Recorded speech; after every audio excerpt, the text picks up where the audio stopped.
J'ouvre ce Café Nil en vous remerciant tous d'être présents. Et on va traiter d'un thème aujourd'hui qui est un thème très très important. On a un tissu industriel français qui est ce qu'il est, qui se bat tous les jours pour faire en sorte de fournir des médicaments et des produits de santé. Et on a vu pendant la crise de la Covid combien c'était tout à fait important qu'on puisse s'appuyer sur ces industriels. Euh, la gestion de la crise n'a pas été facile, mais il semble que le gouvernement ait voulu prendre des mesures fortes par rapport à ça. On sait qu'il reste toujours des pénuries de médicaments qu'il faudrait reproduire, enfin, qu'il faudrait produire à nouveau sur le sol français. Et dans le plan France 2030 et toutes les initiatives qui sont prises autour de la réindustrialisation du pays, la présence des industriels du médicament et du dispositif médical compte. Et la chance que nous avons aujourd'hui en accueillant Louis-Samuel Pilser, qui travaille donc à la DGE, c'est qu'il est en charge justement de ces questions de réindustrialisation. Et Louis-Samuel, je vous passe la parole tout de suite. Merci beaucoup Olivier pour l'invitation et merci à l'équipe de Nil pour l'organisation de cet échange qui, je pense, sera très intéressant. Donc, je vais essayer de faire une petite allocution introductive en une dizaine, quinzaine de minutes pour contextualiser. Et puis, comme vous l'avez proposé, laisser ensuite la place à un échange libre sur l'heure qui va suivre. Cet échange intervient à un moment intéressant et bon, je vois que Jacques Biot est dans l'auditoire, donc j'aurais du mal à expliquer que les pénuries de médicaments datent du Covid, puisque j'ai passé en revue votre rapport. Je l'ai relu hier et je me suis rendu compte que qu'il avait été publié quelques mois avant que la pénurie, la pandémie frappe le monde et que les pénuries de médicaments liées à la fermeture des frontières ne surviennent. Mais donc c'est un problème qui est ancien, mais qui revient quand même tous les hivers. Et votre rapport rappelle que les pénuries de médicaments le nombre de pénuries rapportées à la NSM a été multiplié par 10 depuis une dizaine d'années. Donc c'est un problème qui est quand même, à la fois ancien, c'est-à-dire antérieur à la pandémie, mais récent dans la mesure où il date quand même disons où il a pris une importance particulière depuis une dizaine, quinzaine d'années. Et on voit chaque année des médicaments qui sont en rupture de stock du fait, comme vous le rappelez dans le rapport, mais de difficultés qui peuvent être diverses, qui peuvent être liées à la demande, avec des augmentations soudaines par exemple sur cet hiver, nous avons eu des pénuries de paracétamol et d'amoxicilline qui étaient liées à un rebond, disons de la demande suite à une baisse pendant le Covid, liée aux mesures barrières, au confinement, etc. Disons un retour de la grippe qui s'est traduit par une demande accrue de paracétamol et d'amoxicilline à laquelle les industriels n'ont pas réussi à répondre dans les délais. Mais qui peuvent être aussi liés à l'offre. Donc, comme on l'a vu avec la crise du Covid, la fermeture des frontières suite à la pénurie, à la pandémie, s'est traduit par une rupture de stock de médicaments essentiels et on a dû contingenter au plus fort de la crise les ventes de paracétamol pour éviter d'avoir des ruptures de stock dans nos pharmacies. Donc, disons que le problème n'est pas toujours lié à la variable industrielle, mais que celle-ci compte et que le fait disons, notre dépendance aux importations de produits de santé est quand même la source de nombreuses pénuries. C'est-à-dire que pendant la crise du Covid, le contingentement des livraisons de paracétamol en pharmacie était disons que les risques de pénurie à ce moment-là étaient la conséquence directe du fait qu'on ne produise plus le principe actif du paracétamol en France. C'est-à-dire que au moment où la Chine a commencé à confiner et à prendre des mesures de restriction aux exports, disons que la France s'est retrouvée dans une situation où elle craignait des ruptures de stock imminentes et n'ayant pas de capacité de production, on n'avait pas de capacité de répondre aux besoins nationaux si la Chine, l'Inde et les quelques pays qui produisent ces médicaments décidaient de prioriser leurs besoins propres. Donc ces délocalisations, elles sont une des causes, pas la seule, mais une des causes importantes des pénuries de médicaments qui frappent la France chaque année. Et disons que c'est un problème qui est majeur dans la mesure où on ne produit quasiment plus de principes actifs en France aujourd'hui. En 2000, les principes actifs qui étaient consommés en Europe étaient à 2 tiers produits dans l'Union européenne. Aujourd'hui, ils sont à 2 tiers produits en Asie. Donc on a inversé les proportions et on est passé d'une situation où l'Europe produisait, était capable de produire l'ensemble des principes actifs qu'elle consommait, à une situation dans laquelle on est dépendant des importations asiatiques, notamment d'Inde et de Chine, qui en volume produisent l'équivalent de 80% des principes actifs consommés par les Européens. À une situation du coup dans laquelle on est extrêmement dépendant des importations de ces deux pays. Et donc, qui dit dépendance aux importations de deux pays, dit risque de pénurie si ces pays prennent des réglementations qui se traduisent par une dépriorisation des livraisons à l'Europe.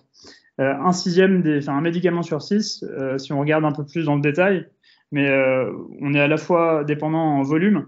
Disons qu'on a une dépendance aux importations qui est assez significative en termes de volume importé, de nombre de médicaments qui sont produits en Asie versus Europe, mais on est également dépendant en particulier sur certains médicaments sur lesquels on n'a aucun producteur. C'est-à-dire que quand on regarde dans le détail, il y a un médicament sur 6 qui n'est pas du tout produit en Europe et sur lequel il y a 0 ligne de production sur le sol européen. Et ça se traduit de façon un peu plus spécifique sur certaines aires thérapeutiques. C'est-à-dire que notamment les anticancéreux ou certains médicaments sur lesquels on a des réglementations assez contraignantes sont plus du tout produits sur le sol européen. Et on est entièrement dépendant des importations asiatiques. Et donc en cas de crise, et on l'a vu pendant le Covid, en cas de crise majeure, on est incapable de faire face aux besoins de notre population. Et on a systématiquement des pénuries en pharmacie et dans les hôpitaux. Donc, suite au Covid, on s'est rendu compte de cette dépendance. Disons qu'elle est devenue beaucoup plus visible quand on a eu des ruptures de stock de produits essentiels et de médicaments en pharmacie. Et donc, on a mis en œuvre des politiques assez massives pour réindustrialiser la France et faire face lutter contre les pénuries de médicaments causées par ces délocalisations. Donc, on a engagé sur le plan de relance plus de 800 millions d'euros de subventions publiques pour accélérer les efforts de réindustrialisation qui sont portés par nos acteurs. Donc, ces 800 millions d'euros, ils nous ont permis de rattraper le retard pris par la France sur un certain nombre de secteurs. Notamment, on a développé une capacité autonome de remplissage de vaccins qui a été assez critique pour répondre à la pandémie. On a développé une filière souveraine du test PCR et on a relocalisé un certain nombre de molécules qui étaient critiques en anesthésie et réanimation et qui étaient en pénurie pendant le Covid. Donc, c'est certains médicaments que vous devez connaître, mais notamment le citracurium ou d'autres médicaments qui ont pu être critiques pendant la pandémie, qui ont pu être indispensables pour les services de soins pour faire face au Covid, qui n'étaient plus du tout produits en France et sur lesquels on avait des pénuries pendant le Covid à cause du fait que tous les pays du monde ayant la même pandémie à gérer, la France n'ayant aucun producteur n'était pas prioritaire dans la livraison de principes actifs sur ces médicaments. Et donc on a relocalisé un certain nombre de ces molécules. Ces efforts pendant le Covid, ils sont intervenus dans une optique un peu d'urgence, c'est-à-dire qu'on avait une crise à gérer, on a soutenu assez massivement un certain nombre d'activités pour renforcer les maillons de la chaîne de valeur sur lesquels on savait qu'on était faible, mais dans une approche un peu bottom-up, c'est-à-dire qu'on a lancé le plan de relance et l'objectif c'était aussi de relancer l'économie et de décaisser, d'engager ces efforts d'investissement assez rapidement dans une logique de relance keynésienne. Après le Covid, on a pris le temps de se poser et de définir les priorités pour la réindustrialisation en santé. Donc, dans la continuité du rapport bio, il y a eu un rapport Georgie de l'inspection générale des affaires sociales et du CGE qui a étudié disons, les dépendances industrielles qui donnent lieu à des pénuries de médicaments régulières. Et ce rapport a proposé une méthode pour identifier les médicaments qui devaient être, sur lesquels on devait renforcer la chaîne de valeur en France. Donc les recommandations du rapport Durdy qu'on a suivies quasiment à la lettre pour définir nos politiques post-Covid, recommandaient de prendre en compte 2 critères. Un critère de vulnérabilité, de vulnérabilité industrielle, c'est-à-dire la dépendance aux importations, la dépendance à un faible nombre de producteurs, à un faible nombre de pays d'importation, et la criticité thérapeutique. Donc, ces 2 critères, l'un thérapeutique et l'autre industriel, sont identifiés par le rapport Durdy comme étant les critères à prendre en compte pour prioriser nos efforts d'investissement. Donc, on a, avec le ministère de la Santé, construit cette démarche dans la durée. Ça nous a pris plusieurs mois, quasiment 1 an, pour élaborer une première liste de médicaments. Une démarche sur laquelle on a associé vraiment toutes les parties prenantes.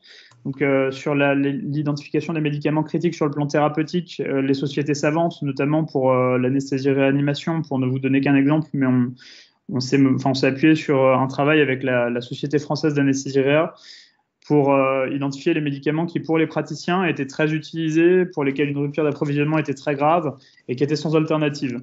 Et à partir de cette sous-liste de médicaments qui sont très critiques sur le plan thérapeutique, on a regardé avec la NSM et la Direction générale de la santé sur lesquels on dépendait massivement des importations.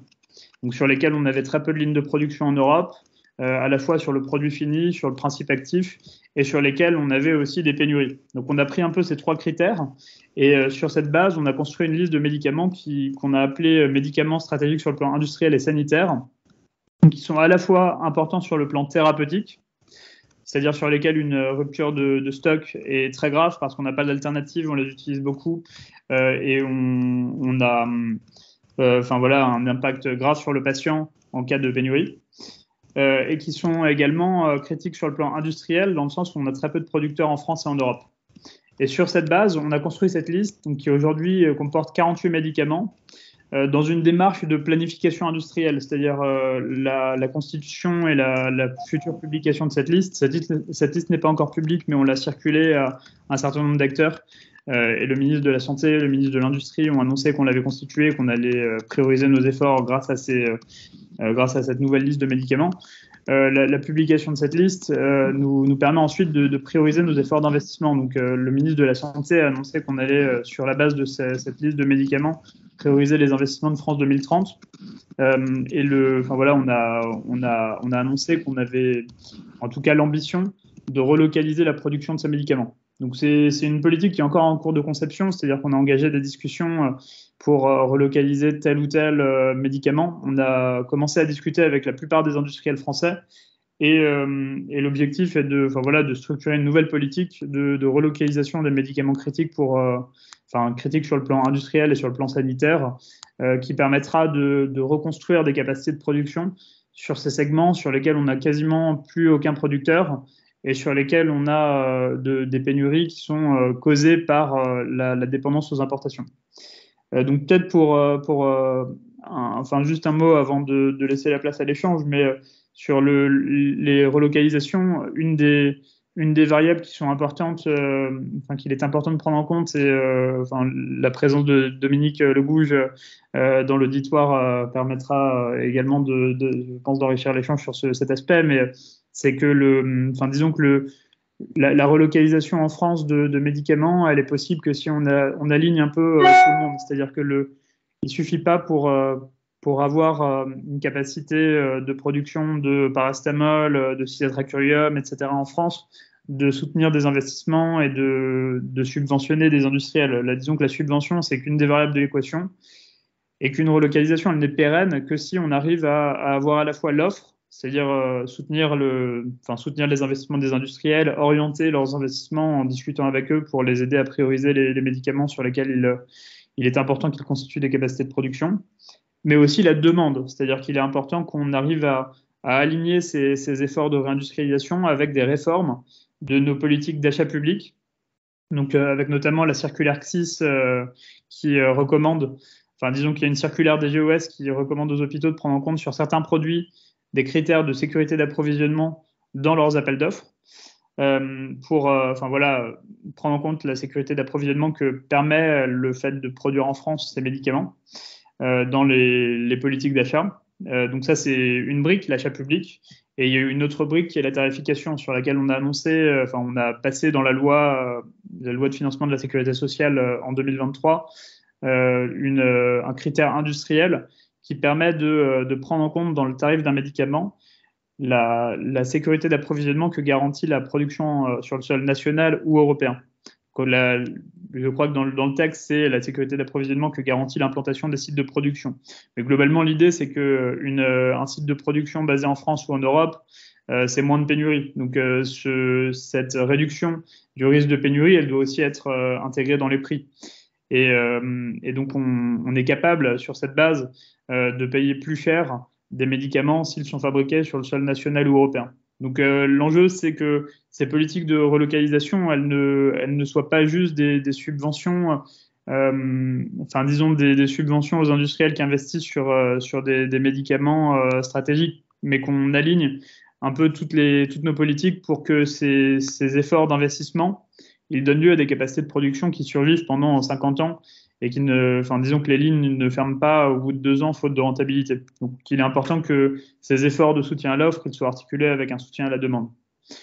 Je ne sais pas si vous souhaitez qu'on passe à l'échange ou si je vois des mains levées. Votre propos liminaire était extrêmement éclairant.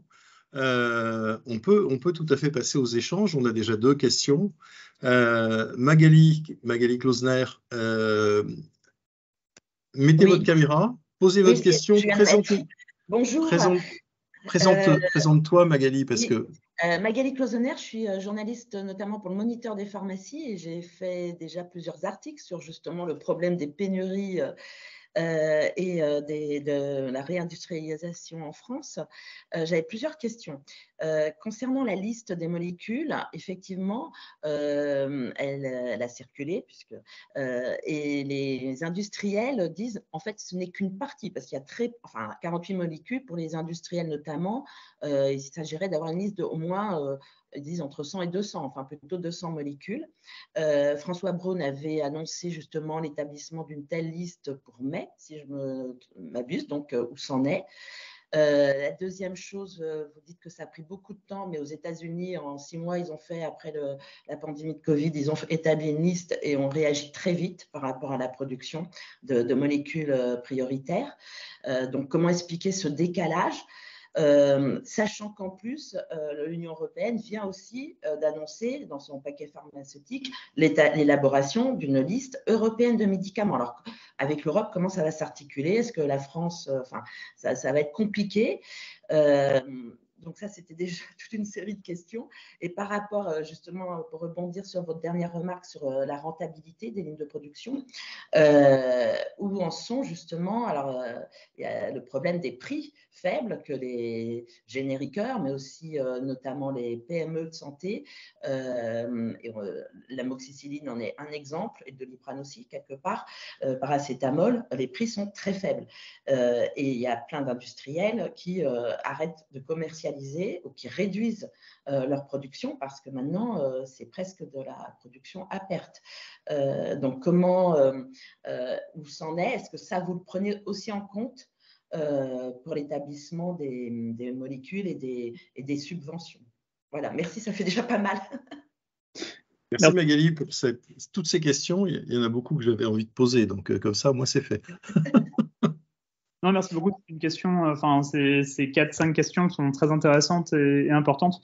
Peut-être pour commencer sur l'élaboration de la liste, donc comme vous l'avez mentionné, cette liste, là, c'est une première liste, c'est 48 molécules. C'est pas un exercice, l'exercice n'a pas été finalisé. On est encore en train de travailler sur l'élargissement à certaines aires thérapeutiques. Ces 48, en fait, c'est globalement 2 aires thérapeutiques et demie, c'est-à-dire qu'on a pris l'anesthésie-réanimation, dans la continuité du rapport d'Urgic, parce que la mission IGF-IGAS de Dominique Durgy avait déjà sollicité les sociétés savantes, et donc il y avait déjà une liste de médicaments critiques sur le plan sanitaire sur laquelle on a pu retravailler pour valider en interministériel le caractère critique de quelques molécules. et l'oncologie. Donc, on a travaillé avec l'INCa, mais qui avait, pareil, déjà travaillé sur l'identification des médicaments critiques sur le plan sanitaire pour les anticancéreux critiques. Donc, on a l'anesthésie-réanimation, l'oncologie, on a une troisième aire thérapeutique, entre guillemets, mais qui est la réponse aux crises sanitaires. Donc, on a pris les principes actifs, les médicaments qui étaient indispensables pour répondre à certains types de crises sanitaires, NRBC. Et donc, ça nous donne 48 médicaments. Mais là, disons qu'on est encore en train d'élargir. Et la difficulté, c'est pour ça aussi que le travail prend du temps, c'est qu'on a besoin d'associer au maximum toutes les parties prenantes. Donc, notamment, c'est là-dessus qu'on a pas un goulot d'étranglement, mais disons que c'est un travail qui, par nature, prend un peu de temps. Mais le ministère de la Santé sollicite les praticiens via leur société savante, donc la SOAR pour l'anesthésie réa, mais d'autres sociétés pour d'autres aires thérapeutiques. Et les praticiens doivent se réunir et discuter, de façon collégiale de quel médicament on met dans notre liste de médicaments critiques sur le plan sanitaire. Donc ça c'est un travail qui prend vraiment du temps pour de bonnes raisons, c'est-à-dire il faut que les praticiens se mettent d'accord sur le caractère critique de tel ou tel médicament, telle ou telle forme. Le fait d'affiner et d'avoir un degré de certitude suffisant pour que cette liste permette d'orienter des politiques publiques. Par nature, ça prend un peu de temps. Donc, le ministre de la Santé a annoncé que serait publié courant mai une liste de médicaments critiques sur le plan sanitaire. Donc, c'est qu'un des volets de l'exercice. La liste des médicaments critiques sur le plan industriel et sanitaire, on va essayer de la publier courant mai, mais disons qu'on a besoin du retour des sociétés savantes sur l'ensemble des aires thérapeutiques pour pouvoir ensuite passer la moulinette dépendance aux importations, vulnérabilité industrielle, etc. Donc, disons que la partie, l'identification des médicaments à relocaliser, elle devrait être, disons qu'au moment où la liste des médicaments critiques sur le plan thérapeutique et qui sont donc importants à monitorer pour les pénuries, et validé par le ministère de la Santé. Nous, disons qu'un mois plus tard ou un mois et demi plus tard, la liste des médicaments à relocaliser pourra être finalisée dans son intégralité. Et donc, c'est un exercice qui prend du temps, mais c'est vraiment pour de bonnes raisons. C'est-à-dire que je pense que le faire en un mois, ça aurait donné lieu à des erreurs ou des approximations. Je pense que pour avoir une liste de médicaments qui est suffisamment fine et suffisamment exhaustive pour orienter des politiques publiques de relocalisation, de tarification, etc., il est nécessaire de prendre en compte les retours des sociétés savantes, de faire une vraie contre-expertise côté ministère de la Santé, de regarder sur quels médicaments on dépend vraiment des importations, et puis également de faire une contre-expertise avec les industriels. Donc disons là, je vous ai décrit le process d'élaboration de la liste, mais en bout de course, on consulte les industriels pour savoir ce qu'ils en pensent, pour savoir sur quels médicaments des efforts de réindustrialisation sont possibles, faciles, impossibles. Et pour identifier également des erreurs, c'est-à-dire qu'il y a un certain nombre de biais dans cette méthode et qu'on essaye de corriger en faisant une consultation assez large des parties prenantes avant de publier la liste. Donc c'est aussi ce temps, disons que c'est ces étapes qui prennent du temps et qui font que c'est un exercice qu'on essaye de terminer en mai, mais je pense que disons que la liste s'affinera quand même au fil de l'eau avec les retours des sociétés savantes, des industriels, des acheteurs publics également, qu'on a également associés aux travaux. C'est des travaux qui, par nature, prennent un peu de temps. Sur le volet européen, comme vous l'avez mentionné, il y a une démarche au niveau européen pour constituer une liste de médicaments critiques également. On est en discussion continue avec la Commission européenne pour l'élaboration de cette liste. Et pour que des mesures soient prises également au niveau européen pour mieux coordonner les efforts des États membres en matière de réindustrialisation et de relocalisation des activités critiques pour lutter contre les pénuries.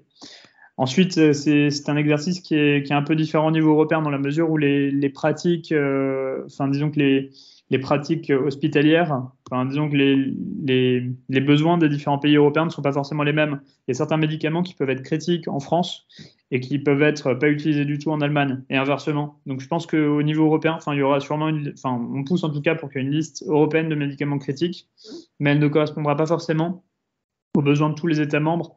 Et il pourrait y avoir des nécessités j'imagine. Mais ensuite, ça dépend quelle forme prend cette liste. On a transmis notre liste à la Commission et la méthode qui a conduit à l'élaborer, on l'a transmis à la Commission également. Mais voilà, selon la forme que prend la liste européenne, il pourrait y avoir des déclinaisons nationales qui différeront. Je pense que typiquement, certains anticancéreux peuvent être très utilisés en Allemagne, pas du tout en France, ou peuvent avoir des pénuries régulières dans un pays et pas dans l'autre. Il y a quelques spécificités nationales qui feront que l'européanisation de cette liste, elle est pas forcément évidente. Ensuite, elle est nécessaire et des politiques au niveau européen je pense que le niveau européen est sûrement le bon échelon pour mener des politiques à la fois de lutte contre les pénuries et de relocalisation. Ce serait dommage que la France et l'Autriche relocalisent les mêmes médicaments et se retrouvent ensuite avec des surcapacités sur des médicaments qu'on soutiendrait des deux côtés. Ce serait quand même assez absurde. Donc une coordination est importante pour s'assurer qu'on ne doublonne pas. Mais disons que c'est un exercice qui commence au niveau européen et à ce stade, il n'y a pas encore de liste de médicaments critiques. Donc en France, on est quand même en avance de phase par rapport à ce qui est fait dans d'autres États membres. Ensuite, sur le prix, qui est la question difficile, mais cette volonté a été annoncée par le ministre de la Santé et le ministre de l'Industrie. C'est-à-dire que quand on a annoncé que cette liste était constituée, le ministre de la Santé, François Braun, a annoncé dans un premier temps qu'on faisait un moratoire sur les baisses de prix sur ces médicaments. Donc ça a été annoncé publiquement aux parties prenantes. Donc la question des prix, elle est prise en compte. Et le fait de prendre en compte cette liste dans la tarification, elle est également prise en compte. Ensuite, il y a des situations qui peuvent diverger entre différents médicaments. Il y a un certain nombre de médicaments sur lesquels on a disons, le prix n'est pas forcément le problème principal parce que ces médicaments ciblent avant tout les marchés publics hospitaliers, donc ça peut être des réponses un peu différentes. Ensuite, vous avez cité l'amoxicilline et le paracétamol. Ce sont c'est des sujets sur lesquels on regarde assez finement la situation, disons la situation de rentabilité des producteurs français et européens, mais sur lesquels le prix n'est pas forcément ce qui empêche la localisation en France de la chaîne de production. L'amoxicilline est fabriquée en grande partie en France. GSK a une usine à Mayenne qui produit une grande partie de la demande nationale. Et le paracétamol, on a des producteurs avec Sanofi, UPSA, qui fabriquent en France, qui commercialisent en France. Et voilà, je ne pense pas qu'une augmentation de prix aurait un impact sur la localisation de la chaîne de production. Sur d'autres médicaments, ça peut se discuter. Typiquement, on a certains médicaments sur lesquels on a le sentiment qu'au niveau de prix actuel, on est incapable d'avoir une localisation en France et on est dépendant par nature des importations. C'est-à-dire que disons que le prix est calé sur une structure de coût asiatique et pas sur une structure de coût française ou européenne. Et donc, une réforme des politiques tarifaires est par nature nécessaire si on veut avoir des capacités de production en Europe. Je ne sais pas si c'était clair ou si ça appelle à des questions complémentaires de votre côté. Magali. Oui, non, merci. Après, c'est vrai que les moratoires des baisses de prix, c'était surtout sur les génériques, effectivement, critiques, en fait, sur le plan thérapeutique. Mais vous parlez beaucoup de l'hôpital, mais il y a la ville, puisque moi, je travaille pour les pharmaciens de ville, et les pénuries, il y en a dans les hôpitaux, bien entendu, mais les pharmaciens d'officine sont confrontés tous les jours au comptoir à des pénuries de médicaments où ils doivent trouver des solutions. Donc, et ce sont des médicaments qui ne sont pas forcément utilisés à l'hôpital, puisque c'est plus… cet aspect est aussi pris en compte, j'imagine. Oui, complètement. D'ailleurs, on a annoncé que cette liste serait prise en compte pour les politiques tarifaires du CEPS. Donc, c'est déjà intégré. On travaille sur… on travaille sur les réponses à apporter pour lutter contre les pénuries et permettre des relocalisations et qui passeront potentiellement par par la ville. Comme vous le savez, dans la loi de financement de la sécurité sociale, on a un article 65 qui permet de prendre en compte la localisation en France ou en Europe de la chaîne de production dans la tarification. Donc, c'est des éléments qui sont déjà, disons que c'est déjà intégré dans dans nos préoccupations. Ensuite, leur traduction concrète au CEPS est encore à définir, mais fait partie de travaux en cours. Mais comme vous le Oui, savez, parce que cette question du prix est une question qui est lancinante, parce que l'article 65, en fin de compte, il donne plutôt aux industriels une protection du maintien du prix pendant 3 ans. Mais si on veut avoir une vraie politique industrielle, le maintien du prix pendant 3 ans basé sur des prix qui sont souvent déjà calculés sur la base de générique, puisqu'on est sur des molécules, on n'a parlé que de molécules qui sont anciennes, on ne parle pas de molécules innovantes, on en a parlé avec l'Isalter la semaine dernière. Toutes ces molécules qui sont essentielles, puisqu'elles représentent 85% de la pharmacopée, en fin de compte, elles sont déjà sur des niveaux de prix et des niveaux de dégringolade de prix. Donc, si on maintient pendant 3 ans, ça va poser un problème aux industriels. Quoi qu'il arrive, on n'arrivera pas à faire une vraie politique industrielle pour lancer. La deuxième chose, c'est qu'on arrive maintenant avec une problématique sur le prix, qui est que il y a des prix qui sont annoncés par les industriels et qui font des demandes au CEPS, et le CEPS répond en particulier avec des prix qui sont inférieurs au prix de fabrication. Donc on se retrouve avec des molécules qui pourraient être fabriquées en France, mais qui ne le pourront pas, parce que le prix de fabrication en France est de toute façon supérieur à celui du CEPS. Et puis il restera la troisième question, qui est la convergence européenne. Il n'y a pas de convergence pour le moment. On peut très bien avoir un prix en Espagne ou en Italie ou en Allemagne qui soit beaucoup plus élevé. Et l'industriel français, en fin de compte, dans le package pharmaceutique tel qu'il est proposé, il va se retrouver dans une situation où il sera en moindre capacité de compétitivité par rapport à un industriel allemand ou un industriel espagnol, par exemple, qui peut avoir plus de flexibilité sur le plan de la réglementation. Alors voilà, tous ces problèmes de prix sont essentiels, parce que si on n'en tient pas véritablement compte, toutes les bonnes mesures que vous pouvez prendre, elles vont se retrouver confrontées à une inanité, puisque au bout du compte, ça n'engagera pas les industriels. Alors, il y avait une question de Marie-Angèle Lefebvre qui avait levé la main. Je ne sais pas si elle veut reprendre sa question. Parce que bonjour, oui, j'avais baissé. Bonjour, j'avais baissé parce que vous y avez en grande partie répondu. J'ai peut-être juste une question complémentaire sur le nombre de molécules que ça pourrait concerner. Pardon, journaliste à l'APM, Marie-Angèle Lefebvre. Ouais, sur le nombre de molécules que ça pourrait finalement concerner, parce que François Braun avait parlé d'une liste de 200 molécules qui pourraient être sur cette liste. Et j'ai une autre question plutôt sur le France Relance. Est-ce que vous comptez faire un bilan justement de ce qui a été fait des 8 milliards de subventions? Voilà, c'est mes deux questions. Merci.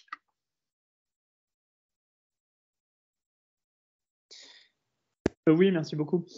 Sur le bilan de France Relance, on travaille sur des bilans sur différentes questions. Donc c'est des travaux qui sont en cours. Ensuite sur le bilan sur les ruptures d'approvisionnement, je pense que le constat il pourrait être fait dans 2 ans. Enfin, le problème c'est que c'est des projets qui par nature prennent du temps. Par exemple, on a sur France Relance relocalisé la production de paracétamol en France, mais l'usine elle sera en fait opérationnelle que fin 2025. Enfin, c'est quand même un calendrier qui est très contraint, parce qu'il y a une phase de R&D, une phase d'industrialisation qui prend également du temps, et ensuite une phase de qualification qui prend également un certain temps. Donc le bilan il est compliqué à établir aujourd'hui. Je pense qu'il nous faut encore un peu de recul pour savoir quel est l'impact des investissements qu'on a soutenus. En fait, là récemment, pour être transparent avec vous, on a fait le tour des projets qui étaient terminés ou encore en cours, et on s'est rendu compte que le nombre le pourcentage de projets qui étaient déjà terminés était relativement modeste. C'est-à-dire qu'on n'a pas, disons que les projets qui ont été soutenus sur France Relance sont pas tous terminés du tout. Et donc, je pense que le bilan pourra être fait d'ici 1 an ou 2 pour au minimum. On a besoin d'avoir un peu de recul sur disons que le succès commercial de chaque projet, les volumes qui sont effectivement produits dans l'usine et d'autres paramètres. Donc, je pense que le bilan, il pourra être fait de façon exhaustive que dans quelques années. Ensuite, sur le nombre de molécules, le ministre de la Santé a annoncé en effet qu'on aurait environ 200 molécules. C'est un ordre de grandeur. Aujourd'hui, on en a 48 qui sont validées. 48, c'est 2 aires thérapeutiques et demi. Mais ensuite, je suis incapable de vous indiquer le nombre de molécules qu'on estimera critiques dans le domaine de la cardiologie ou d'autres aires thérapeutiques qui peuvent être critiques également. Enfin, ça va vraiment dépendre à la fois du retour des praticiens, combien de molécules sont estimées critiques par les professionnels de santé, et également de la dépendance industrielle. C'est-à-dire que par exemple sur les anticancéreux, on s'est rendu compte qu'on avait très très peu de fabricants en France et en Europe, et donc forcément la dépendance industrielle est beaucoup plus significative sur l'ensemble de aires thérapeutiques. Mais en fait ça dépend vraiment aire thérapeutique par aire thérapeutique. Et donc, disons que c'est difficile d'estimer ex ante le nombre de molécules qui sortiront comme étant critiques sur le plan industriel et sanitaire. Disons qu'on ne le saura qu'à l'issue des travaux. Mais je pense que disons que 200, 300, c'est sûrement le bon ordre de grandeur. Enfin, en tout cas, c'est celui qu'on a c'est celui qu'on estime, sur lequel on estime qu'on va atterrir. Ensuite, ça va vraiment dépendre d'un certain nombre de paramètres, et donc on est incapable de vous le dire avec certitude aujourd'hui. Ensuite, peut-être pour revenir sur le prix, mais c'est une préoccupation qui est vraiment prise en compte, c'est-à-dire que disons que on est conscient que sur certains médicaments, on est incapable de produire en France si on n'a pas un prix plus élevé. Et donc, c'est une préoccupation qui est prise en compte, mais qui est traitée aujourd'hui par une mission qui a été formée par la Première ministre il y a quelques mois, entre l'IGF et l'Inspection générale des affaires sociales, pour réformer nos politiques de tarification. Donc, parmi les questions auxquelles la mission doit apporter des réponses, la réforme des politiques de tarification de médicaments matures, disons, est une des questions principales. Et donc, on attend les conclusions de cette mission pour pouvoir avancer sur ce sujet. Ça fait aussi partie des raisons pour lesquelles on n'arrive pas avec des solutions toutes faites aujourd'hui. On attend que cette mission qui a été formée avec des personnalités qualifiées et les inspections État puissent rendre ses conclusions. Super, ça c'est vrai que cette mission prend en compte il y a beaucoup d'écoute de la part des membres, des personnalités qualifiées de cette commission et de cette mission, je veux dire. Et c'est vrai que c'est un chantier sur lequel se porte beaucoup d'espoir. Alors, on a Catherine Simonin. Catherine, si vous voulez vous présenter. Oui, bonjour Olivier, bonjour à toutes et tous. Je suis Catherine Simonin, j'interviens ici en tant que représentante des usagers du système de santé. J'ai entendu qu'il y avait 48 médicaments qui étaient validés à date.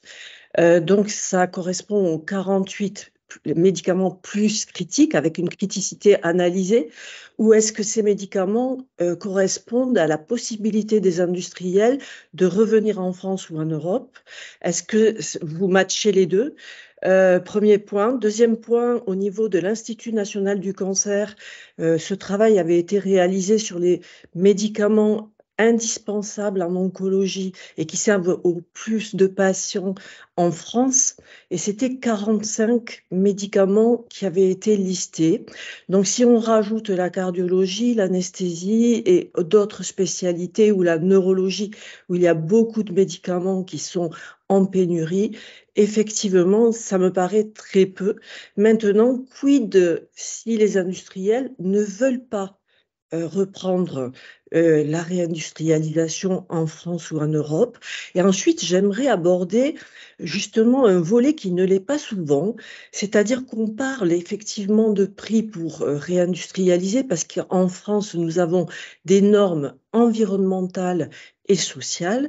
Et là, ne serait-il pas nécessaire d'avoir une transparence sur ce point, sur les industriels qui importent et qui ne correspondent pas à nos normes environnementales et sociales? On voit qu'au niveau européen, une taxe écologique a été mise en œuvre pour les importations en Europe de produits qui seraient non responsables au niveau environnemental? Ne serait-ce pas le moment d'évoquer aussi ces contraintes et qui vont dans le bon sens au niveau d'une entreprise qui est mondialisée et qui importe sur notre sol, donc pour essayer d'avancer sur ces points et de demander aux industriels de se mettre à ces normes-là. Et ensuite, je voudrais aussi, dans la définition de la criticité, c'est les alternatives thérapeutiques. Et on sait aujourd'hui qu'avec les alternatives, peut-être que les patients ont des pertes de chance. Est-ce qu'il ne serait pas aussi nécessaire de faire un suivi de ces patients qui n'ont pas accès aux médicaments prescrits? Et ensuite, je voudrais dire aussi sur le prix, qu'il y a les prix effectivement qui va être, évidemment, si on respecte toutes ces normes, peut-être à réévaluer, mais en même temps tenir compte des volumes utilisés et prescrits en France, car on sait très bien qu'au niveau de l'amoxicilline et du paracétamol, nous sommes des gros consommateurs en France et donc il faut tenir compte aussi des volumes.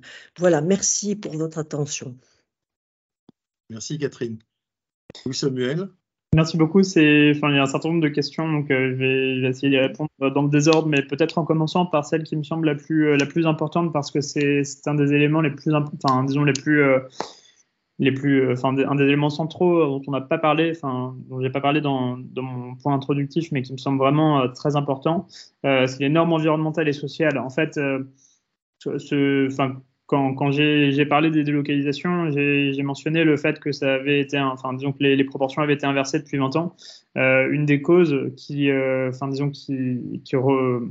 nous indiquent les industriels et qu'on constate, c'est l'asymétrie entre les contraintes environnementales et sociales qu'on impose aux industriels qui sont sur le sol européen avec des réglementations comme REACH, Seveso ou autres, et les réglementations qui peuvent être imposées aux industriels quand ils produisent en Asie.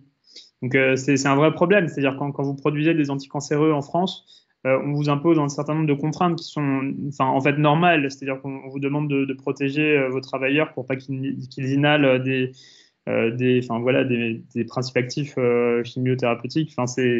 C'est assez naturel. Mais en Asie, ces protections sont beaucoup moins, disons qu'on leur impose beaucoup moins de normes contraignantes. Et disons la souplesse des réglementations asiatiques en matière de protection des travailleurs et de protection de l'environnement, elle a un impact à la fois humain, donc avec les dangers pour la santé des travailleurs qu'on a mentionnés, environnemental. On sait que dans les rivières asiatiques, on retrouve des quantités préoccupantes d'antibiotiques et ces antibiotiques qu'on retrouve dans l'environnement à cause des normes environnementales d'usines indiennes.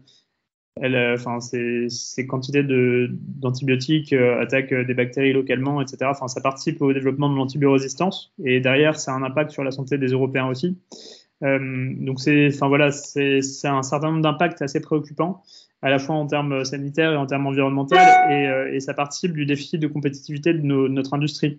C'est-à-dire que quand on regarde la différence entre une usine fabriquée en France et une usine identique qu'on met en Asie, il y a un différentiel de coûts, à la fois sur les coûts d'investissement et sur les coûts opérationnels, qui est de l'ordre de 20 à 40% sur les principes actifs. Et ces 20 à 40%, on estime avec les industriels qu'environ la moitié, mais ça va fortement dépendre des aires thérapeutiques, et sur certaines ça va être 100%, sur d'autres ça va être 0%, mais environ la moitié en règle générale est liée aux normes environnementales et sociales. Donc c'est un facteur de compétitivité de l'industrie asiatique qui est important et qui est beaucoup plus important de ce qu'on voit sur la structure de coûts des industriels qu'on accompagne et sur la situation de l'industrie française. C'est beaucoup plus à cause des normes environnementales et sociales qu'on a délocalisées qu'à cause du coût du travail, par exemple. Donc c'est une problématique qui est vraiment très importante et qu'il nous semble essentiel de régler en poussant vers une harmonisation des réglementations environnementales et sociales. Harmonisation à la hausse, bien entendu, en poussant nos partenaires commerciaux indiens, chinois à remonter leur niveau de contraintes sur ces deux plans. Et cette harmonisation, elle peut passer par des réformes au niveau français et européen, notamment dans le cadre de la réglementation pharmaceutique. Vous avez vu que la Commission envisage d'intégrer au dossier d'AMM une évaluation du risque environnemental, ERA, Environmental Risk Assessment. Donc ça pousse pour une meilleure transparence des impacts environnementaux de la production des médicaments qu'on va consommer en Europe. Et au niveau français, on peut prendre en compte, on a recommandé dans la circulaire des GOS transmise aux établissements hospitaliers et acheteurs publics, de prendre en compte dans les achats publics le plus possible l'impact environnemental des produits.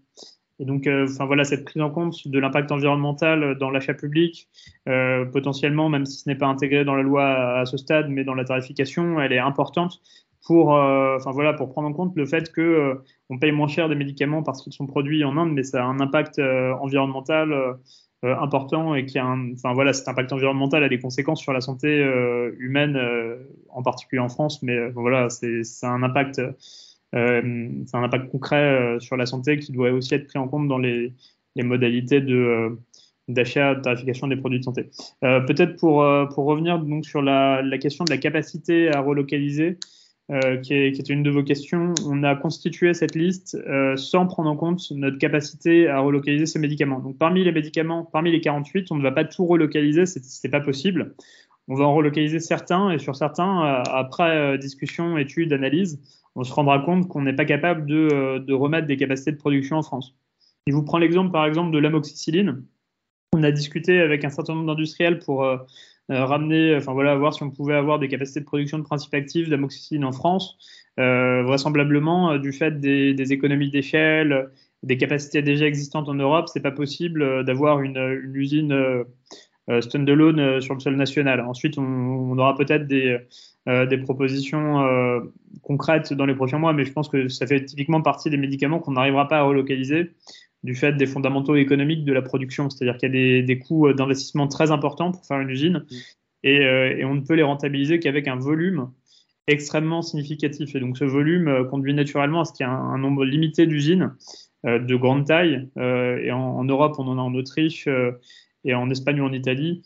On ne peut pas en avoir un nombre illimité. Donc, le fait d'avoir une usine de principes actifs amoxicilline en France, c'est assez compliqué. Donc, ça vous donne un exemple. Mais donc, parmi les 48, je pense qu'on n'arrivera pas à tout relocaliser. Ensuite, on conduit des discussions pour relocaliser l'ensemble de ces médicaments. Mais sur certains, on sera confronté à une impossibilité. Il y a des facteurs économiques, à l'absence d'industriels capables de porter ces projets. Ou à d'autres facteurs. Donc c'est une liste de médicaments qui serait souhaitable de relocaliser, mais pas de médicaments qu'on est capable de relocaliser. Mais ensuite, on conduit des discussions pour en relocaliser le plus grand nombre et on négocie au cas par cas avec les acteurs pour qu'ils puissent porter des projets concrets. Mais je pense qu'en tout cas, on n'arrivera pas à relocaliser les 48, c'est quasiment sûr. Et sur certains, je pense qu'on sera confronté à une impossibilité qui conduira à des solutions plutôt de niveau européen ou de niveau de diversification des approvisionnements. Enfin, je pense que quand on n'arrivera pas à relocaliser un médicament et quand on pourra objectiver le fait que c'est pas possible, on sera amené à étudier des solutions alternatives qui passeront par une solution européenne ou bien une solution de diversification de nos approvisionnements. Pour vos autres questions, donc vous avez mentionné la sobriété, la question de la demande, c'est une question qui est traitée. Donc c'est typiquement sur ces médicaments, vous avez parlé de l'amoxicilline. On sait que la question principale c'est celle du bon usage, c'est-à-dire est-ce qu'on prescrit de l'amoxicilline pour des pathologies qui nécessitent de l'amoxicilline ou est-ce qu'on surconsomme. Et donc cette question de la surconsommation, elle est aussi traitée par le ministère de la Santé. Donc on a un plan pénurie en cours d'élaboration sur lequel cette question de la prescription et de la consommation est évidemment abordée. Ensuite, c'est une question qui est un peu distincte de la question de l'offre, c'est-à-dire qu'il y a la question de la demande. Certaines pénuries sont liées au fait peuvent être liées au fait qu'on surconsomme certains médicaments et pourraient être gérées si on en consomme un peu moins. Mais il y a la question de l'offre, c'est-à-dire qu'il y a certains médicaments qu'on ne fabrique pas du tout et qui peuvent être, pour l'amoxicilline par exemple, même si on en consommait 10%, 20% de moins, suite à des mesures visant à restreindre les prescriptions, on aurait quand même besoin d'avoir une capacité d'approvisionnement. Et en cas de crise sanitaire, par exemple, cette demande, elle peut boomer pour faire face à une pandémie bactérienne. Enfin voilà, il peut y avoir des scénarios dans lesquels, même en régulant la demande, on a quand même besoin d'avoir une capacité de réponse à des crises. Je ne sais pas si j'ai tout abordé ou si vous, enfin, il y a une autre. Je crois que vous avez bien couvert le champ. Thomas Filleur. Oui, bonjour si tu veux te présenter. Oui, donc Thomas Filleur, je suis directeur des affaires publiques de Sandoz France, qui est donc un laboratoire génériqueur, enfin, qui fait des médicaments génériques, des médicaments biosimilaires, et qui est particulièrement intéressé par le sujet d'amoxicilline que vous abordez. Hein. Voilà, on est les derniers en Europe à produire de l'amoxicilline, des produits à base d'amoxicilline de A à Z. Donc ça va du principe actif jusqu'au produit fini, et on fait ça en Autriche. Essentiellement, vous l'avez dit, en Espagne aussi. Et du coup, je voulais revenir sur, pour bien comprendre, hein, pour demander peut-être des précisions supplémentaires. Sur cette question de l'amoxicilline, vous dites, pour la fixation du prix, et vous en faites un exemple, où vous dites qu'il y a des médicaments pour lesquels on a un objectif de relocalisation et qui est abordable, et sur lesquels on travaillera on travaillera pas sur le prix, c'est-à-dire que ceux qui ont un modèle qui sont un modèle de prix basé sur la Chine, sur ce type de production, on va essayer de faire quelque chose. Et puis pour ceux pour lesquels on pense pas relocaliser en France, on pense pas y arriver, voilà, via le prix, du coup, on regardera pas forcément. Et sur l'amoxicilline, vous dites c'est produit en France, voilà. Alors, juste pour introduire un peu de complexité dans ce raisonnement-là, les chaînes de production sont des chaînes avec beaucoup d'étapes qui sont plutôt internationales, ou à minima européennes. Et donc, sur la question de l'amoxicilline, vous avez une production en France, certes, mais c'est une production de fin de ligne. Les API, etc., vous les avez ailleurs. Enfin, donc, les produits, les principes actifs, vous les avez ailleurs. Et donc ça, c'est le premier point. Et le deuxième point, c'est que nous avons une explosion des coûts de l'énergie, des coûts du sucre, qui sont les deux principaux facteurs qui permettent de faire de l'amoxicilline, qui rendent donc la rentabilité de ces produits aujourd'hui assez critique, notamment là où ils sont produits chez nous, donc en Autriche. Et donc cette question du prix, elle reste quand même une question importante, et dans un cadre plus global de sécurisation de votre chaîne d'approvisionnement. Donc, est-ce que on reste dans l'idée, côté DGE, que le prix, c'est une question de relocalisation en France et ça ne sert qu'à ça? Ou est-ce qu'on se dit, à court terme au moins, voire moyen terme, on a une question du prix pour sécuriser des chaînes de production qui existent aujourd'hui, qui fonctionnent bien et qu'il faudrait maintenir? Est-ce que vous avez ça en tête? Oui, merci pour cette question en effet, ce que j'ai dit un peu rapidement appelle à des précisions.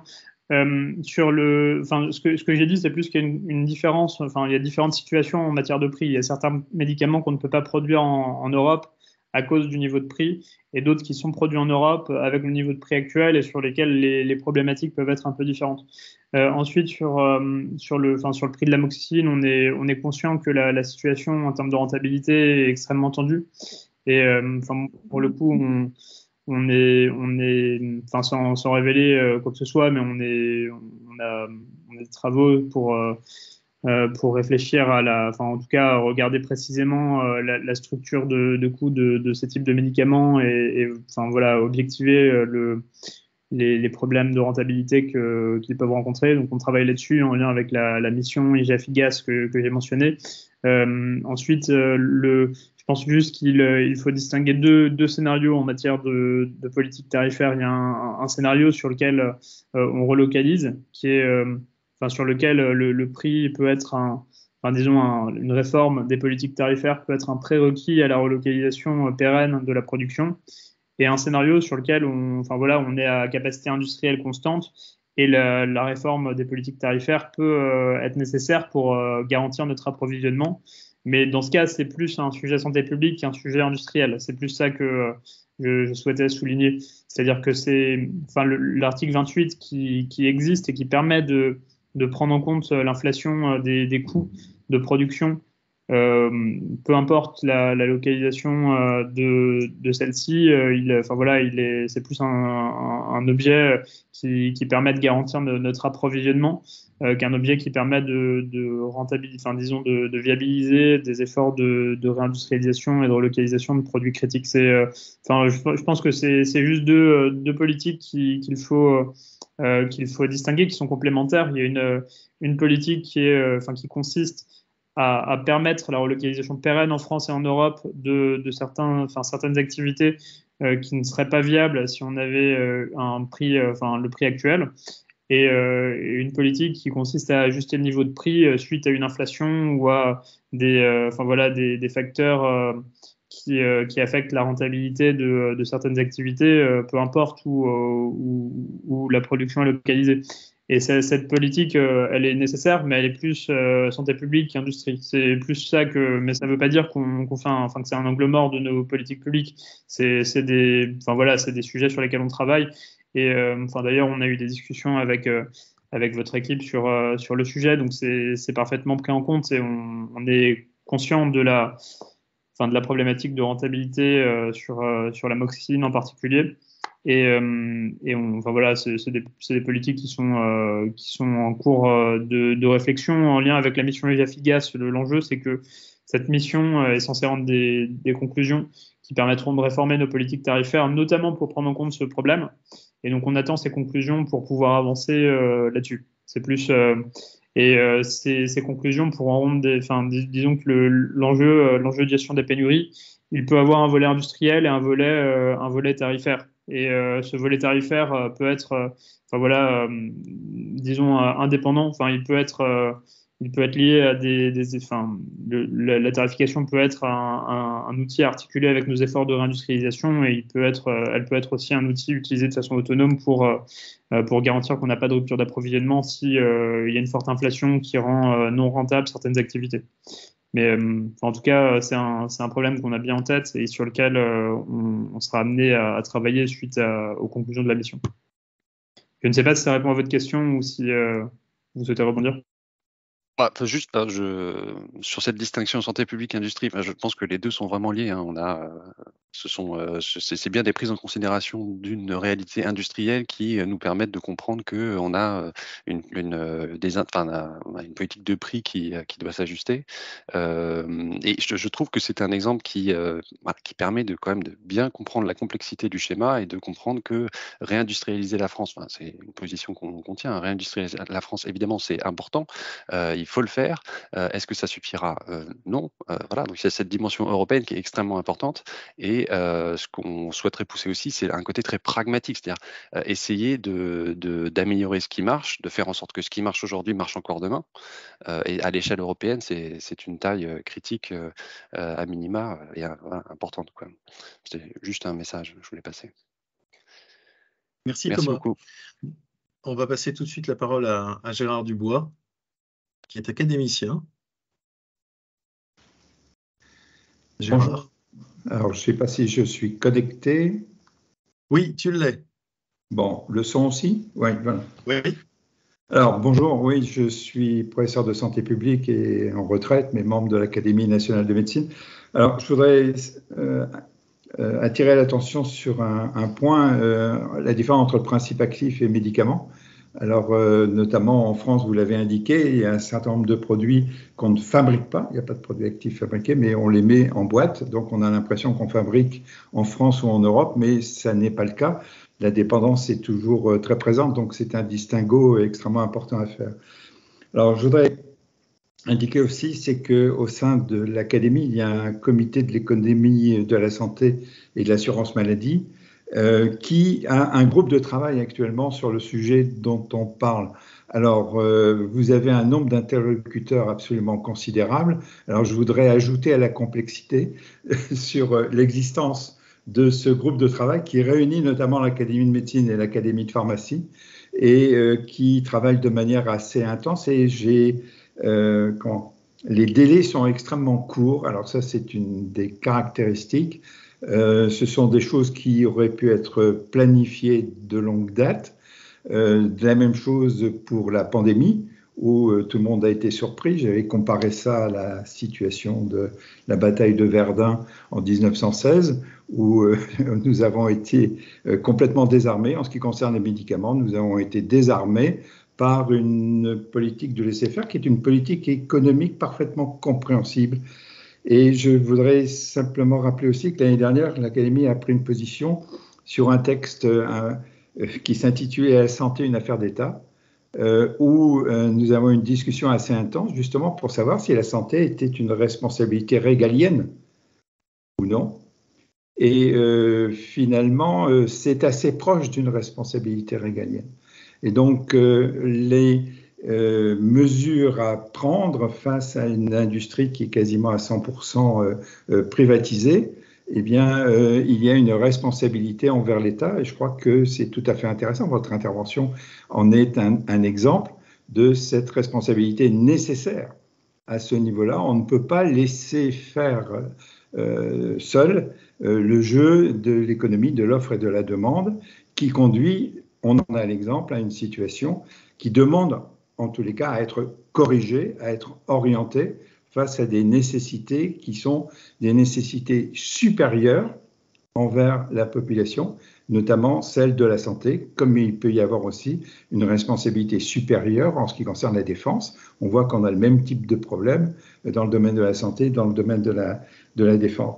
Et terminerai simplement pour dire que pratiquement, y compris dans nos discussions, on met du temps pour parler de la liste des médicaments essentiels de l'OMS, même s'il y en a 460, c'est-à-dire c'est quasiment 10 fois plus que la short list, la liste courte que vous avez indiquée de 48 médicaments, mais qui doit être étendue, si j'ai bien compris. Et le dernier point, je voudrais reprendre une situation de Chamfort qui dit « En France, on laisse en repos ceux qui mettent le feu et on persécute ceux qui sonnent le tocsin ». Et je crois que là, dans ces types de situations, on voit très bien qu'il y a une nécessité au niveau de l'État d'avoir une prospective plus longue que l'élection suivante, voire même que l'élection présidentielle, même si elle a 4 ans, mais d'avoir des prospectives à 10 ans. Et je crois qu'il y a on tire une leçon de ce qui s'est passé avec la pandémie qui a vraiment secoué le système et l'a conduit au bord de l'écroulement. Et qui a du mal à s'en remettre. Et dans le domaine de la pharmacie, je crois qu'il est tout à fait heureux d'entendre ce que vous nous avez dit, de dire qu'on prend les choses en main et qu'on essaye de remettre le train sur les rails et d'avoir un système qui réponde réellement aux besoins de santé de la population. En tous les cas, merci de votre intervention. Merci Gérard. Oui, merci. Louis Samuel, un commentaire ? Oui, peut-être pour vous confirmer que en tout cas, cette démarche de planification sur la santé, elle existe, elle est sur les rails. Et voilà, le fait d'avoir publié une liste de médicaments relocalisés, ça confirme qu'on est sur une approche où on se fixe des objectifs à 5-10 ans et on souhaite reconstruire des capacités de production nationale sur les médicaments sur lesquels on doit être autonome. Donc ça, c'est une démarche qui a été mise en œuvre et qui est en cours d'opérationnalisation. En effet, la santé, c'est un domaine sur lequel le laisser-faire, on l'a vu, ne fonctionne pas forcément et sur lequel une planification peut être utile pour ne pas avoir chaque année des pénuries qui peuvent se traduire par avoir des impacts sanitaires très concrets sur des impacts concrets sur la santé des Français. Donc c'est une planification qui est importante si on veut avoir un système de santé efficace et qui répond aux besoins de notre population. Sur la distinction entre le principe actif et les médicaments, c'est un sujet qu'on a bien en tête. Et sur la construction de notre liste de médicaments critiques, on a pris en compte à la fois la dépendance aux importations en matière de principes actifs et de médicaments. Donc c'est une adaptation qu'on a fait par rapport à ce qui avait été recommandé par la mission de Georgie via FIGAS. La mission avait recommandé de prendre en compte un score qui moyenne un peu ces différents paramètres et en interministériel, on a souhaité prioriser les médicaments sur lesquels on sait qu'on a une dépendance sur les importations de principes actifs, qui est le segment sur lequel on a le plus de dépendance. C'est-à-dire que sur le produit fini, au niveau européen, on on a globalement une capacité de production significative. Enfin, sur la fabrication de comprimés ou d'injectables, on a quand même globalement des capacités de production. C'est sur le principe actif qu'on a le plus de dépendance aux importations asiatiques, notamment à cause des facteurs réglementaires environnementaux et sociaux qu'on a mentionnés précédemment. Je voudrais ajouter que sur le principe actif, il y a également une attention portée aux étapes amont, c'est-à-dire qu'on prend en compte non seulement le médicament, le principe actif, mais aussi les intermédiaires critiques qui peuvent être importants pour fabriquer les principes actifs critiques pour la santé des Français. Parce que disons que les ruptures d'approvisionnement, elles peuvent venir de la mise en flacon, mais elles peuvent aussi venir des étapes chimiques pour la fabrication du principe actif ou des étapes amont pour la fabrication même de solvants qui sont critiques pour fabriquer certains médicaments. Ou des intermédiaires critiques N-1, N-2 qui peuvent être fabriqués uniquement dans un pays et sur lesquels on peut avoir une vulnérabilité importante. Donc c'est des éléments qu'on regarde et sur lesquels disons qu'on essaye de réduire notre dépendance en portant des efforts de relocalisation concrets sur certains maillons sur lesquels on sait qu'on est vulnérable. Mais c'est un peu plus compliqué, notamment les étapes, plus on remonte sur la chaîne de valeur et plus la chaîne de valeur est fortement localisée en Asie. Et donc, si on s'intéresse au principe actif, comme on l'a mentionné, c'est 80% Indochine. Et si on regarde les intermédiaires de synthèse, c'est encore pire en termes de dépendance industrielle. Et c'est plus on remonte, plus c'est complexe également. C'est-à-dire que si on regarde les intermédiaires de synthèse N-1, N-2, ça devient très compliqué de qualifier la vulnérabilité et la criticité de chaque intermédiaire. Me permet d'attirer l'attention sur le fait que l'État peut interroger l'Académie nationale de médecine, dont c'est la fonction, et l'Académie de pharmacie, qui se sentent tout à fait impliqués et travaillent ensemble sur ce sujet depuis déjà quelques mois. Donc, et les interrogations que vous avez posées, elles se les ai posées sans forcément toujours trouver des bonnes solutions. Mais je crois qu'il y a déjà une petite synthèse qui peut être faite et un apport qui pourrait être utile. Voilà, merci beaucoup. Oui, avec plaisir. N'hésitez pas, si vous souhaitez qu'on se reparle, on a des discussions régulières avec l'Académie de pharmacie, mais c'est vrai que l'Académie de médecine, on a un peu moins de contact avec l'Académie de médecine et on est tout à fait ouvert à discuter de ces efforts et de la collaboration possible, sachant que je pense que le ministère de la Santé a peut-être structuré des échanges sur ce sujet avec les deux académies, mais on pourra en reparler si vous le souhaitez dans la continuité de cet échange. Mais c'est vrai qu'à partir du moment où on interroge les sociétés savantes, il n'y a pas de raison de ne pas interroger l'Académie de médecine, d'une certaine manière, qui a toujours des avis pertinents et souvent d'ailleurs des avis impertinents. Et j'aime beaucoup cette impertinence et ce côté assez taquin d'un certain nombre d'avis. Le dernier, mais ça c'est par militantisme pour le vaccin, c'est quand même l'avis qui a été rendu par l'Académie par rapport à la levée de l'obligation vaccinale pour les personnels, puisqu'on en parle en ce moment. Et je dois reconnaître que je suis assez désemparé par les décisions qui sont prises de réintégrer les personnels non vaccinés. Bon, ça c'est mon côté plaidoyer. Je passe tout de suite la parole à Martine Claret pour la question suivante. Martine? J'essaye de... Voilà. Bonjour, bonjour à tous, bonjour Olivier.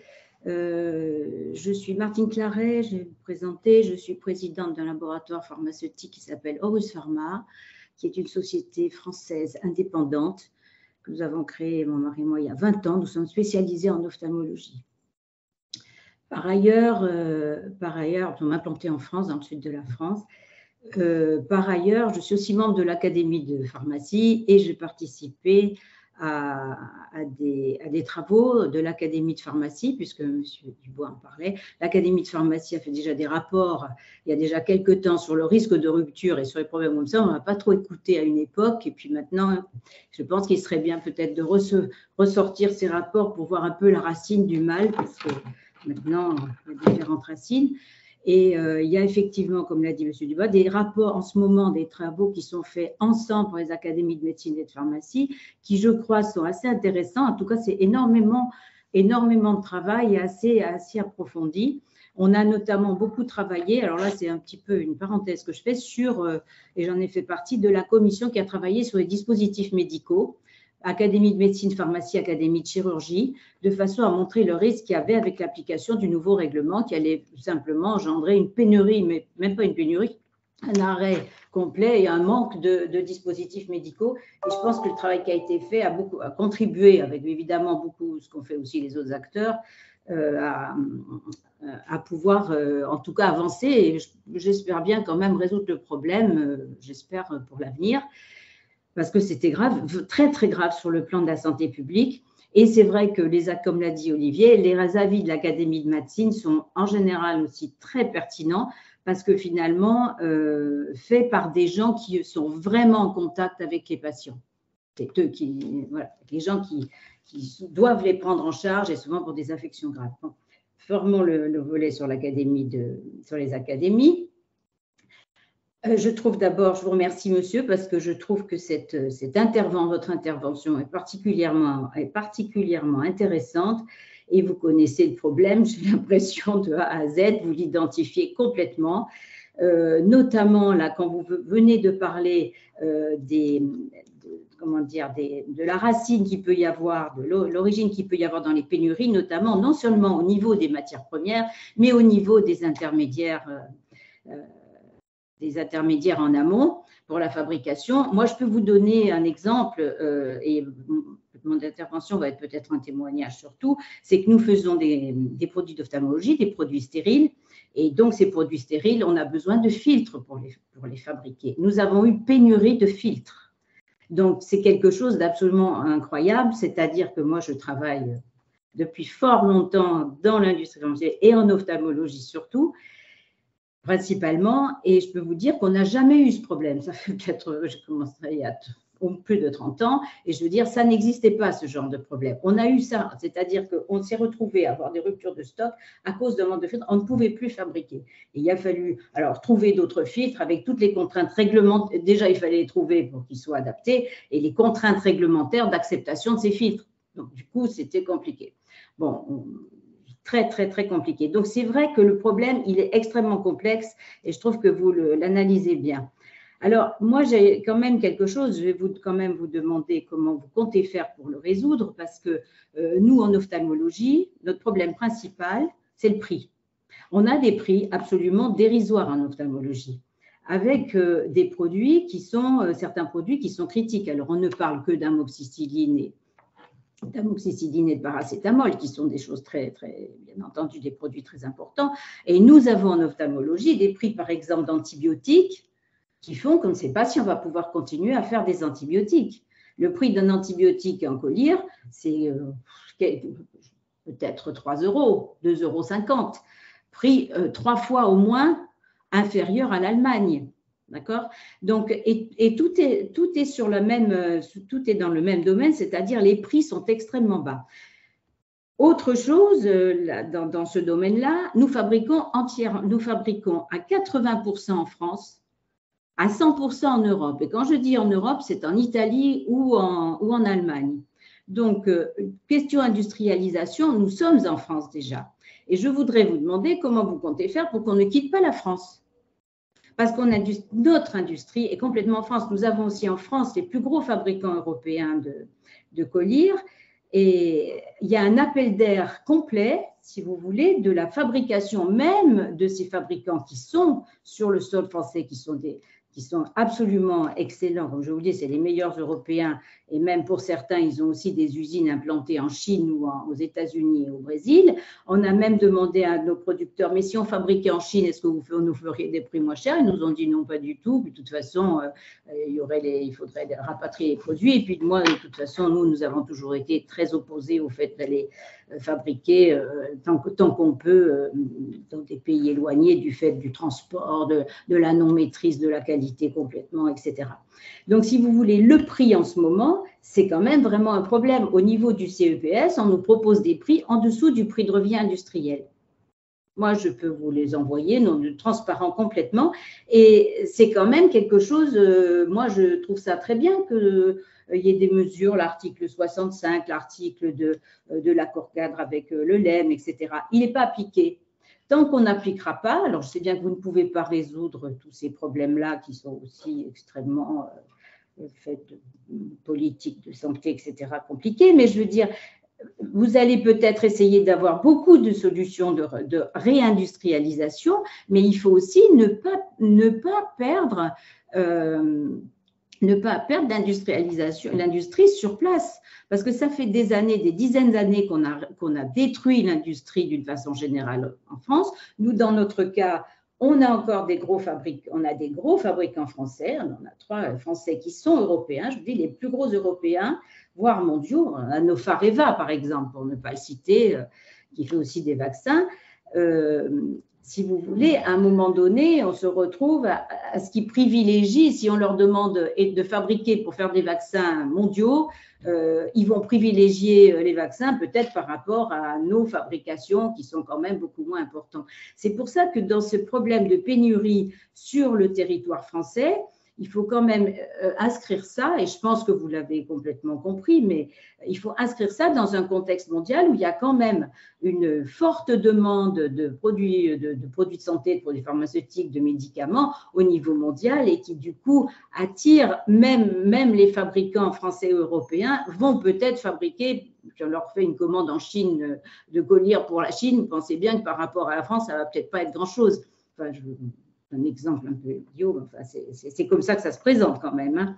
Alors, une fois qu'on a dit tout ça, je pense quand même que ce qu'il faut savoir, c'est que nous, industriels français, et dans tout ce qui est ophtalmologie en ce moment, en France, il y a une grande partie de la consommation qui est maîtrisée par des entreprises françaises implantées en France, dont le siège social est en France, et qui veulent vendre en France parce que la France, c'est le gros moteur. Donc, nous n'avons aucune envie d'avoir des ruptures de stock et des pénuries. Il faut le savoir, hormis le fait que nous avons tout à fait conscience que nous sommes là au service des patients pour leur apporter les produits dont ils ont besoin, et on en est complètement, je veux dire, on sait qu'on est une entreprise avec une véritable éthique sur ce domaine-là, sur ce point-là. Mais en dehors de ça, une entreprise française dont le moteur est en France n'a pas du tout envie d'avoir des ruptures de stock. Je veux dire, une entreprise, c'est fait pour vendre des produits, c'est pas fait pour ne pas les vendre. Voilà. Bon, ça c'est un truc, il faut quand même le remettre peut-être un petit peu en perspective. Et avec les prix des produits que nous avons en ce moment, on va continuer à en avoir à des moments des pénuries parce qu'on va devoir arrêter. On va devoir arrêter des produits pour lesquels on est en dessous du prix de revient industriel, c'est-à-dire du prix qui sort de la machine, d'une machine qui est sur le sol français. Alors ça, je pense que c'est peut-être propre à notre domaine, parce que c'est à peu près c'est pour tous les produits de ce domaine. La base du prix est très basse. Et je pense qu'il va falloir aussi pour ça quand même, et c'est un petit peu le cas de beaucoup de produits matures et de beaucoup de fabricants d'entreprises qui font des produits matures en France. Donc, ce que je vais poser surtout comme question, c'est de dire comment vous pensez faire, parce que ça ne va pas se faire d'ici le mois de juillet. Ça ne va pas être en 100 jours, mais je ne pense pas que ça va être en 200 jours non plus, parce que depuis le temps que ça dure, ça va être compliqué de reconstruire.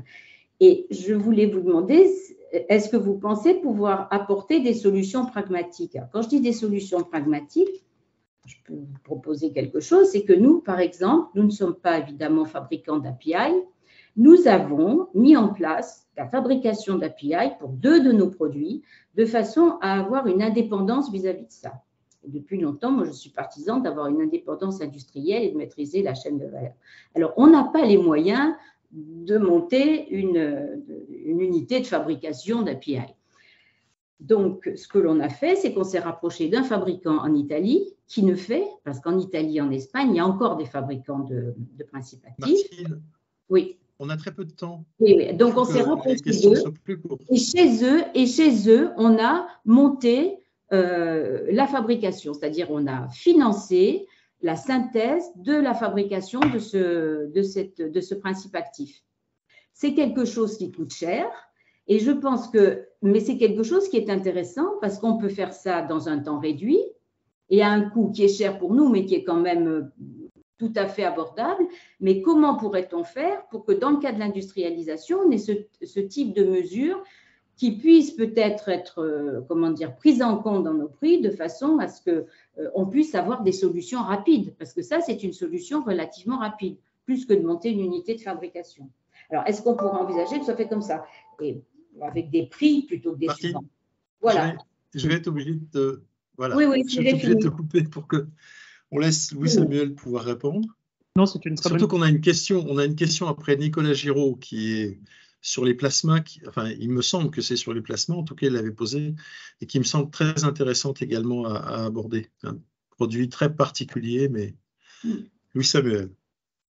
Oui, c'est une très bonne question. Je pense que, en tout cas, la relocalisation des activités sur lesquelles on ne produit plus, c'est important, mais c'est sûr que ça ne doit pas non plus se faire au détriment de la fabrication en France, des choses qu'on produit encore et qu'on pourrait ne plus produire demain. Enfin, c'est sûr que les activités sur lesquelles on a des prix très contraints qui peuvent donner lieu à des fermetures de lignes ou des faillites doivent être regardées de près et que, voilà, la relocalisation n'est pas l'alpha et l'oméga de nos politiques publiques. On doit aussi s'assurer que les activités qu'on arrive à fabriquer en France aujourd'hui, mais sur lesquelles nos acteurs sont en difficulté et sont susceptibles de cesser la fabrication, de localiser ou fermer des lignes ou faire faillite, doivent être aussi soutenus. Et en tout cas, on doit s'assurer que les politiques tarifaires ne se font pas au détriment de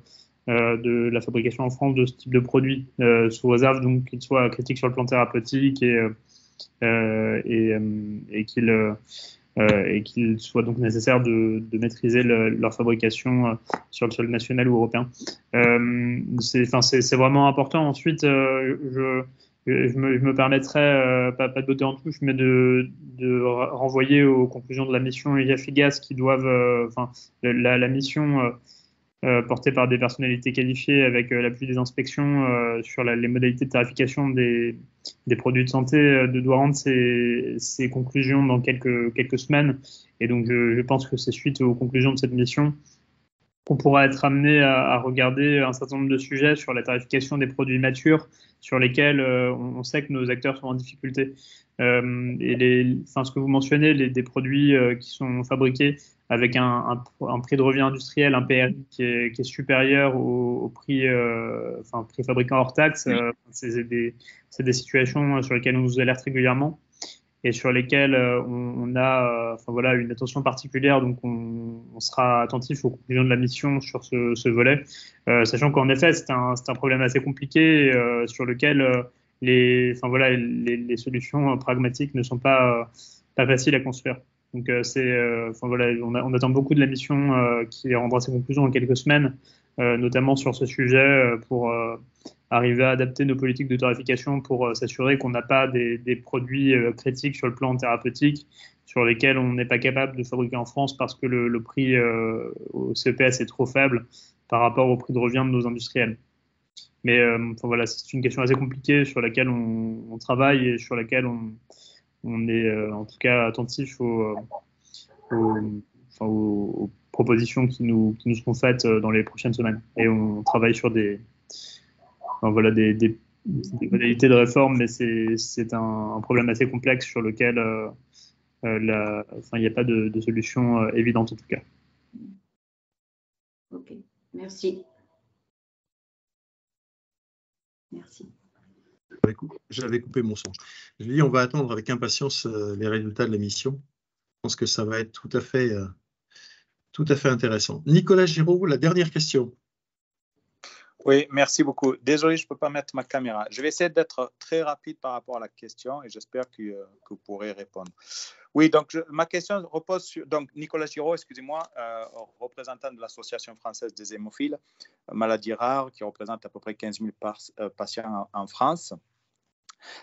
Et le sujet, c'est sur la filière plasma française. On parle de souveraineté, on parle de délocalisation, on parle de pénurie. Dans le domaine des maladies dérivées du plasma ou du sang, nous avons constaté des pénuries, notamment au niveau des immunoglobulines. Alors, ça ne concerne pas les patients concernés par une maladie hémorragique, mais d'autres maladies rares. Et c'est un vrai souci, notamment la production de plasma, ou en tout cas la matière première vient de pays étrangers, notamment les États-Unis. Et donc, ce qui engendre une vraie difficulté pour les patients français d'avoir accès à ces thérapeutiques. Donc, comment, dans votre réflexion que vous menez, comment prenez-vous en compte cette filière plasma française? Et donc, on sait que voilà, il y a la collecte et la production avec l'EFS et le LFB pour justement éviter ces pénuries que nous avons vues sur les immunoglobulines et sur la tension que le plasma pourrait engendrer si un pays comme les États-Unis, du jour au lendemain, déciderait de ne plus exporter son plasma pour des raisons X ou Y. C'est une très bonne question, mais vous allez penser que je botte en touche sur la base des différentes missions qu'on a lancées, parce que c'est également un sujet sur lequel on a une mission d'inspection en ce moment sur la situation de la filière sang.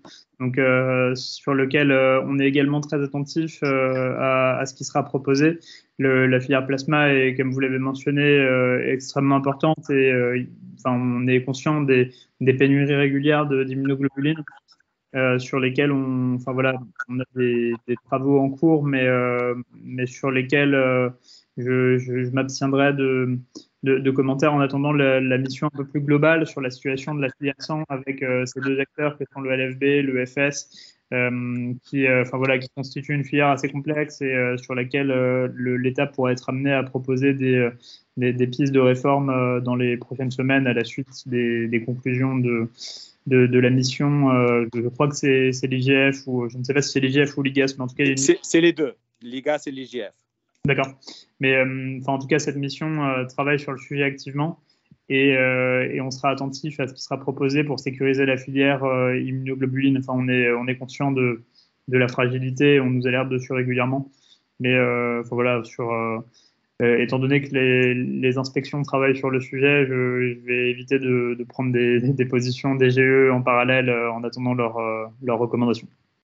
On peut parfaitement vous comprendre par rapport à tout ça. Mais écoutez, on arrive à la fin de ce café live, Louis Samuel, et vraiment merci parce qu'il y a eu énormément de questions. Vous avez apporté des réponses qui étaient des réponses très précises. Je crois que tout le monde est dans les starting blocks, tout le monde veut réussir par rapport à ces enjeux qui sont des enjeux qui traversent le pays.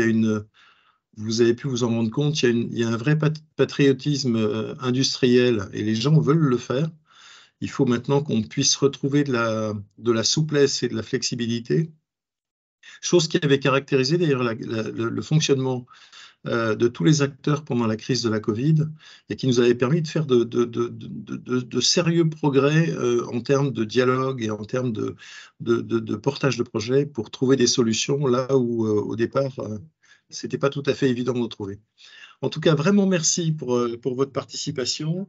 On suivra ce Café Nil parce que si vous en êtes d'accord, moi j'aimerais bien qu'on se revoie éventuellement à la rentrée quand les grands textes seront passés, qu'on puisse faire un point et puis qu'on puisse relancer ça, je sais pas, pendant le PLFSS ou juste après. Enfin bon, à la rentrée en tout cas, c'est une question qui est une question cruciale pour le pays et donc merci encore de votre participation et de vos réponses. Avec plaisir, merci beaucoup Olivier et merci à tous pour cet échange très riche. À bientôt.